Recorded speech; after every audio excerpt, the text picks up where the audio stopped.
Assalamualaikum Gomez,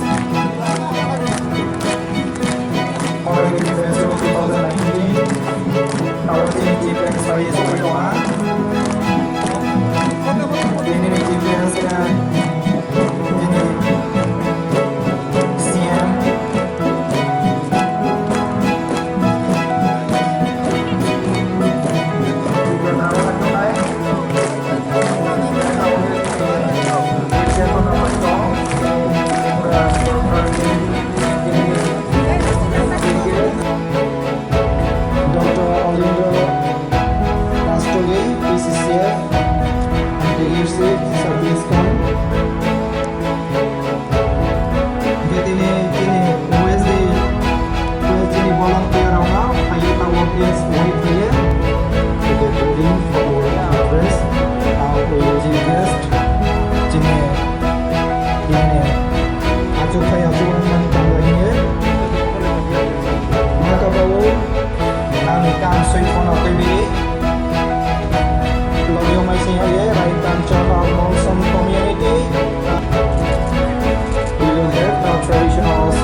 We have unfortunately gone through a very bad period in 1980 where that harmony has been lost. So this is not a platform for publicity for political things.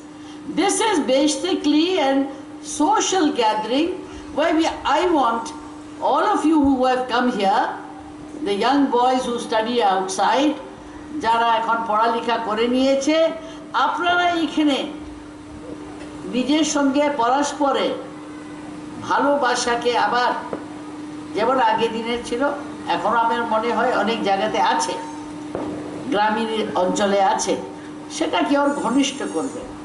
সেটা আমার কাছে একটা সবথেকে শ্রেষ্ঠ কথা। 1972 ত্রিপুরা পূর্ণ রাজ্য হয়েছে। মহারাজা যখন ভারতের কাছে ত্রিপুরাকে তুলে দিয়েছে, তারপর থেকে লাগাতার ত্রিপুরাতে কোনো না কোনো মুখ্যমন্ত্রী বসে আসছে। আর আমার আগে যে পূর্বসূরি উনি সবচেয়ে লম্বা টাইম ছিলেন, 20 বছর লাগাতার মুখ্যমন্ত্রী। কিন্তু জনজাতির উন্নয়ন,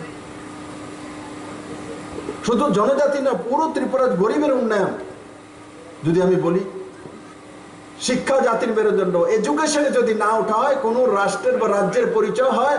উনি এখানে কার কাছে পয়সা বেশি আছে আমাকে একবারও বলেননি, বলেছেন ওই মেয়েটা পিএইচডি করে। উনি আইডেন্টিফাই করেন এখানের মধ্যে কার কাছে সবচেয়ে বেশি পয়সা আছে। রাজা পূজ্যতে স্বদেশে বিদ্যান পূজ্যতে সর্বত্রে।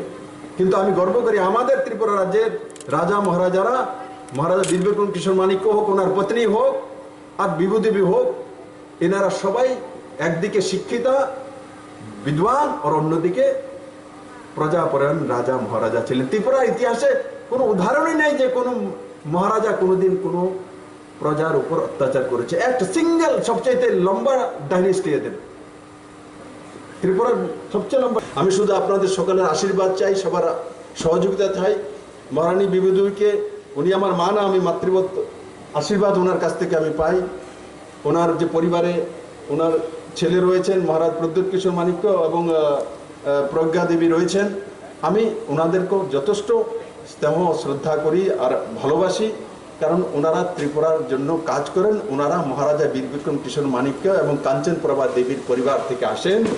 ওনাদের কারণে ত্রিপুরাতে এয়ারপোর্ট হয়েছে, ওনাদের কারণে ত্রিপুরাতে অনেক টুরিস্ট সেগুলো দেখার জন্য আসে। দুর্ভাগ্যবশত কিছু কিছু নাম চেঞ্জ করে দিয়েছে, আস্তাবল ময়দানের নাম বানিয়ে দিয়েছে বিবেকানন্দ, শিখে আমাদের সবার জন্য সর্বশ্রেষ্ঠ সন্ন্যাসী।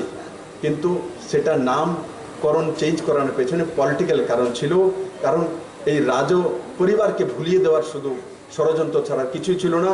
আমাদের যে বীর বিক্রম লাইব্রেরি, তার চেঞ্জ করে দেওয়া, তাকে শেষ করে দেওয়া সব জায়গাতে ছিল সে। আরে ইতিহাস কৃতিত্ব ইংরেজ শাসন করেছে, সেগুলো রেখে দিয়েছি। কিন্তু মহারাজা ভালো কাজ করেছে, তার মূর্তি লাগাতে পারবো না, তার কাহিনী বলতে পারবো না। আর কোন দেশে লেখা আছে? ইংরেজরা এখানে 200 বছর শাসন করেছে, অত্যাচার করেছে, মুঘলরা অত্যাচার করেছে, তার কাহিনী আমরা রেখে দিয়েছি, তার নিদর্শন রেখে দিয়েছি। কিন্তু ত্রিপুরা রাজা মহারাজারা প্রজাপরায়ণ ছিলেন, রাষ্ট্রপরায়ণ ছিলেন, তাদের কাহিনী পড়বে না, তাদের নাম বলবে না কেন? তার জন্য আমাদের এয়ারপোর্ট মহারাজা বীর বিক্রম কিশোর মানিক্যের নামে রেখে দিয়েছে। আজকে আমার কাছে গর্ব হয়, যখন আমি প্লেনে বসে থাকি, যখন নামি তো অ্যানাউন্সমেন্ট করে যে আগরতলা বীর বিক্রম কিশোর মানিক্য এয়ারপোর্টে আমরা পৌঁছে গেছি। প্রাউড ফিল হয় আমার, যে আমার দেশে, আমার রাজ্যের যে মহান রাজা আছে ওনার নামে অ্যানাউন্সমেন্ট করছে। কোনো বিদেশি টুরিস্টও আসছে, কোনো বাইরে থেকে আসছে, সেও তখন বুঝে কে সে মহারাজা। তখন সে কেউ না কেউ বলে মহারাজা বীর বিক্রম মানিক্য আধুনিক ত্রিপুরার উপকার। মহারাজা বীর বিক্রম মানিক্য ত্রিপুরাতে প্রথম কলেজ তৈরি করেছে। মহারাজা বীর বিক্রম মানিক্য ত্রিপুরাতে এয়ারপোর্ট তৈরি করেছে। মহারাজা বীর বিক্রম মানিক্য ত্রিপুরাতে প্রথম দেশলাইয়ের ইন্ডাস্ট্রি তৈরি করেছে। মহারাজা বীর বিক্রম মানিক্য নির্মহল তৈরি করেছে। মহারাজা বীর বিক্রম মানিক্য ইটালি থেকে এনে এখানে যে যে আমাদের স্থাপত্য চিত্রকলা ইউরোপিয়ান থেকে এনে এখানে তৈরি করেছে, সেগুলো হচ্ছে ত্রিপুরার ডাইনেস্টির ইতিহাস। তাই বন্ধুরা, আজকে পুরনো ইতিহাসকে সঙ্গে নিয়ে নরেন্দ্র মোদীর যে দিশা, সবকা সাথ সবকা বিকাশ, সবকা সাথ সবকা বিশ্বাস, এই ধারাকে একদিকে নিয়ে যেতে হবে, এক দিশাতে নিয়ে যেতে হবে।